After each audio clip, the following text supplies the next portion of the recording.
இந்த நாளுக்கான கர்த்தருடைய வார்த்தை யாக்கோபு 1 அதிகாரம் 17 நன்மையான இந்த ஈவும் பூரணமான இந்த வரமும் பரத்திலிருந்து உண்டாகி ஜோதிகளின் பிதாவிடத்தில் இறங்கி வருகிறது.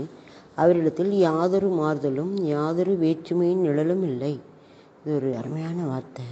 நன்மையான எந்த ஈவும், நமக்கு என்னென்ன காரியங்கள் நன்மையாக நடக்கிறதோ அது எல்லாமே எங்கேருந்து வருதுன்னா, பிதாவினிடத்திலிருந்து பரத்திலிருந்து உண்டாகி ஜோதிகளின் பிதாவிலிருந்து இறங்கி வருகிறது. ஆண்டவரிடத்திலிருந்து அது நமக்கு வருகிறது.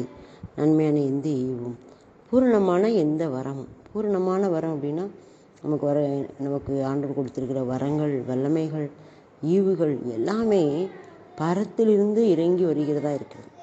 அது அவரிடத்தில் யாதொரு மாறுதலும் யாதொரு வேற்றுமையின் நிழலும் இல்லை. அவர் பட்சபாதம் இல்லாத ஆண்டவர். மனுஷர்களுக்கு வரங்களை வல்லமை அளிக்கிறவர்.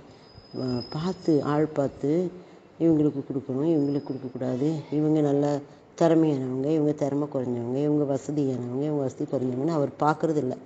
அவரிடத்தில் யாதொரு மாறுதலும் யாதொரு வேற்றுமையின் நிழலும் இல்லை. அப்படிப்பட்ட கிருபையை கர்த்தர் தர வல்லவராக இருக்கிறார்.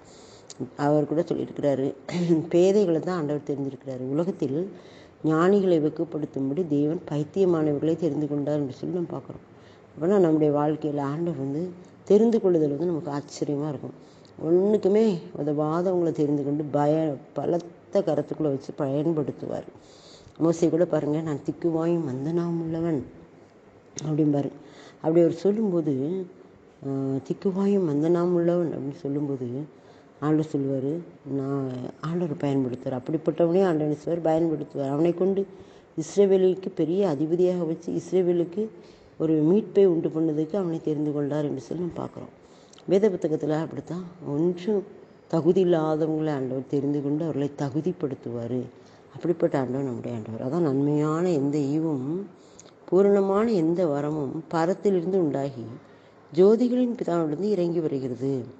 எந்த ஈவு, எந்த வரம் எதுனாலும் சரி, அது பரத்திலிருந்து உண்டாகி ஜோதிகளின் பிதாவாகிய பிதாவினிடத்திலிருந்து இறங்கி வருகிறது. அதே போல் இயேசு கிறிஸ்துவும் நமக்காக பரத்திலிருந்து கொண்டு வரப்பட்டார்.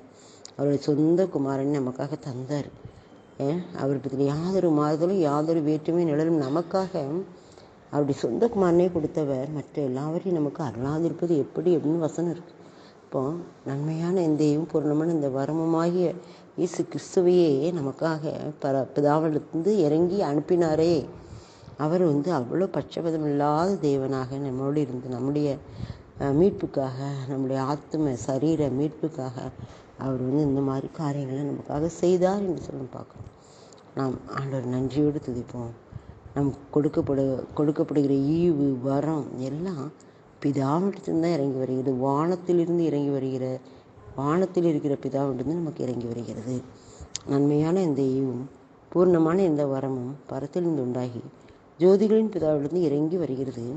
அவரிடத்தில் யாதொரு மாறுதலும் யாதொரு வேற்றுமை நிழலும் இல்லை. ஆமென்.